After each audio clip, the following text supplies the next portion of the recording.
One of the great things about the objects we make is that they live longer than we do. So they can have many different lives. In every one of their lives, in every different generation, they can acquire different meanings.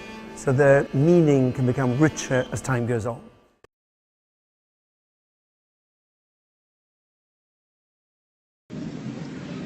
Mohammad Reza Pahlavi had ruled Iran for almost 40 years.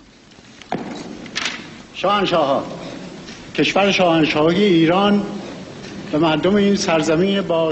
lived in a world apart from his people. He was kept in power by a vicious security service and the fifth largest army on earth, equipped with American weaponry. He ignored calls for democracy. He let the nation's vast oil wealth go only to the few. He promoted Western culture, enraging millions of Muslims.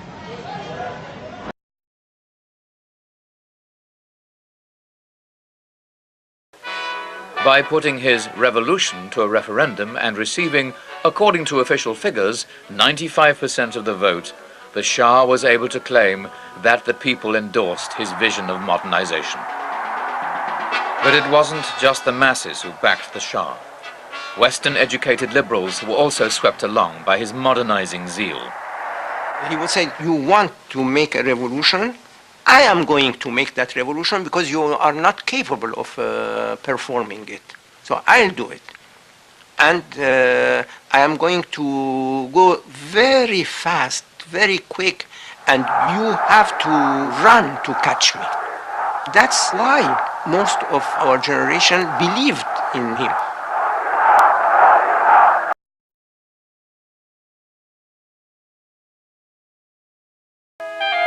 Like his father, the Shah encountered the most stubborn resistance from the Shiite clergy.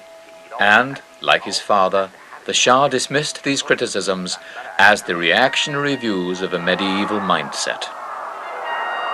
If you are unhappy that your country makes progress, if you are unhappy that your country is saying goodbye to a feudalistic system, if you are unhappy that half of the population of your country, the women, are emancipated, well, this I cannot help. The sharpest attacks on the Shah came from an obscure priest based in the holy city of Qom. Ruhollah Khomeini preached against the Shah's reforms, claiming that the emancipation of women was against Islamic law, and accusing the Shah of being a puppet of foreign powers. In June of 1963, Khomeini was arrested and serious rioting broke out in Tehran and in other parts of the country. The Shah hesitated. Unwilling to stain his white revolution with blood, he refused to call out the army. His prime minister had to take the responsibility. The army went into action and several hundred people died. The problem with the Shah really is that he didn't have the ability to be ruthless when he had to be ruthless. When he needed to exercise power to preserve his throne, he really couldn't do it. Order was restored, and Khomeini was exiled to Najaf, a Shiite holy city in neighboring Iraq, where he continued to preach against the Shah.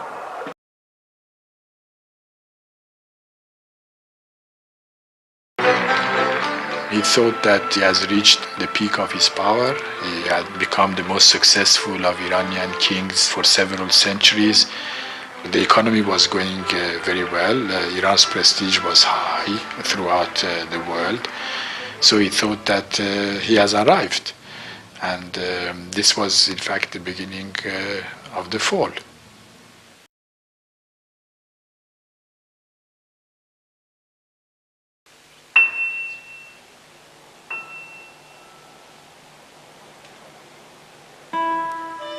The Shah's fall began among the ruins of Persepolis, the seat of Persia's ancient Achaemenid kings, Darius and Xerxes.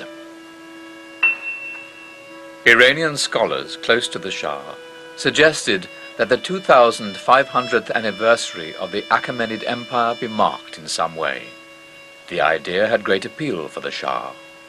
He could draw the world's attention to his own achievements and assert his own legitimacy by linking the Pahlavi regime with Iran's most ancient royal house. but most of all the idea appealed to the Shah's mystic side. He felt a bond between himself and the first Achaemenid king, Cyrus the Great, whose simple tomb was at Pasargad near to Persepolis. The celebrations began on the 15th of October 1971.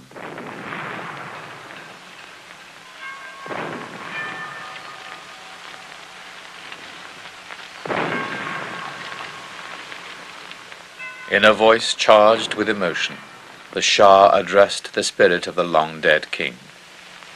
شاهنشاه ایران و از جانب ملت من.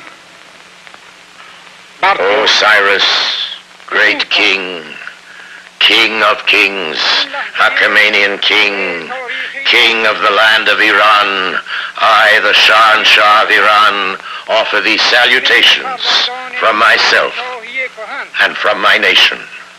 کوروش For him, this moment was the essence of what he called the great civilization. شاه شاهان He wanted to go into history as a new Cyrus. The great civilization for him was a combination of Cyrus the Great and of economic and social development. After honoring the memory of Cyrus, the Shah was joined by 50 heads of state for the main event.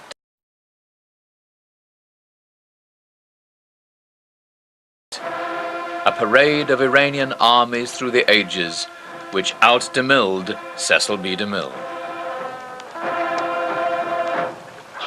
But there was one group excluded from the events at Persepolis, the Iranian people. Because of security concerns and the inaccessibility of the site, most Iranians had to watch this patriotic pageant on television. Far from inspiring them with royalist fervor, it left many feeling baffled and insulted. Everything was ripe to start a real democratization of the society. And instead of that, he wanted to make a show of himself. And this is where a parting between him and the people starts. He felt bonded to and at one with Cyrus, the ancient Achaemenid monarchy, the whole grand history of Iran, and its cultural achievements. But this was some kind of mystical association which the Iranian people weren't plugged into. They didn't know what he was doing. The Shah's guests were ferried around in luxury coaches, unaware of the security measures surrounding the event. Fearful of terrorism or merely protest, Savak had rounded up thousands of people, loosely defined as troublemakers. Because of the security, because we have to look after every heads of states or representative of that country, the security arrested a lot of people. They put them in prison. And I went to His Majesty. I said, they have arrested a lot of people who are innocent. Persepolis had focused the attention of the world on Iran, but not in the way the Shah had hoped. After the event, human rights groups were flooded with lists of prisoners' names. They began to investigate and publicize claims of the detention, torture, and execution of political prisoners in Iran. خدمت شما عرض بکنم که در اون سالها زندان یه چیز وحشتناکی بود. من یه چیزی میگم شما یه چیزی میشنوید. اصلا طرز برخوردشون، صحبتشون خیلی با ما وحشیانه و سخت بود. یکی دو بار انسان رو مثلا با پا 6 ساعت آویزون میکردن، 2 ساعت آویزون میکردن که اصلا انسان فکر میکرد که همه دنیا الان داره مغزش رو متلاشی میکنه. An international campaign began which was to blacken the Shah's reputation. The Shah was baffled by the attacks, for at the same time as some in the West portrayed him as an oppressive dictator, Western leaders were urging him to spend billions to become the policeman of the Gulf. The Shah could never understand how he could be the object of both bitter vilification and sycophantic praise. For 30 years, the Shah had stood shoulder to shoulder with American presidents against the spread of communism and anti-Western movements in the Middle East. Iran, because of the great leadership of the Shah, is an island of stability in one of the more troubled areas of the world. گفتم ساکت موندن و ایشون گفتم به هر حال من دیگه از این مسائل خسته شدم.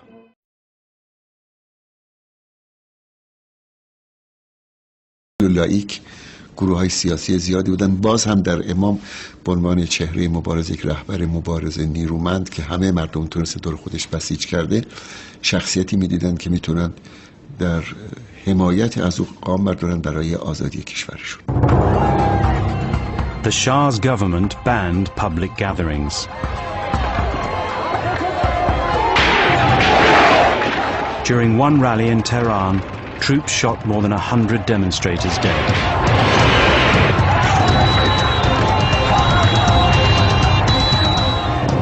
ولی منتظر بودیم که پیام امام بیاد. The King of Kings went on TV and embraced the revolutionaries. انقلاب ملت ایران نمیتواند مورد تایید من به عنوان پادشاه ایران و به عنوان یک فرد ایرانی نباشد. تضمین میکنم که حکومت ایران در آینده بر اساس قانون اساسی، عدالت اجتماعی و اراده ملی و بدور از استبداد و ظلم و فساد خواهد بود. This man changed the world. He took Iran and made it an inspiration for a new, uncompromising strand of Islam. As he came down the steps, Khomeini brought 2,500 years of monarchy in Iran to an end.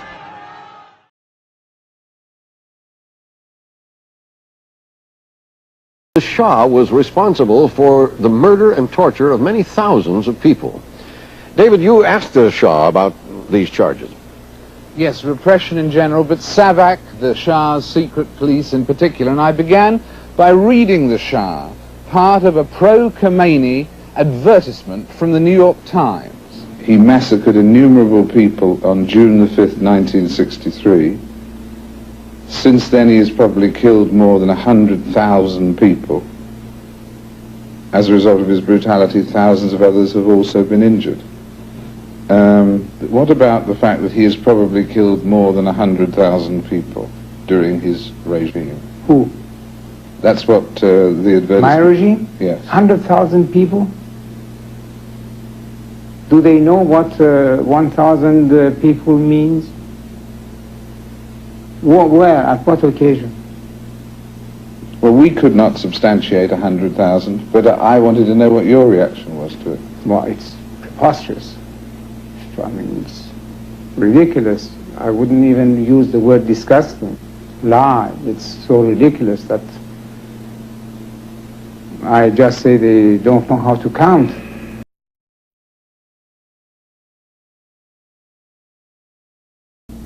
This in trying to get at what your answer to history is, that we've been dealing in numbers and talking about human beings, but I think that obviously in all of these areas one is too many.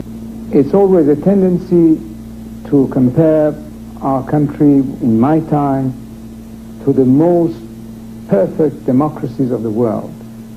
I don't mind that.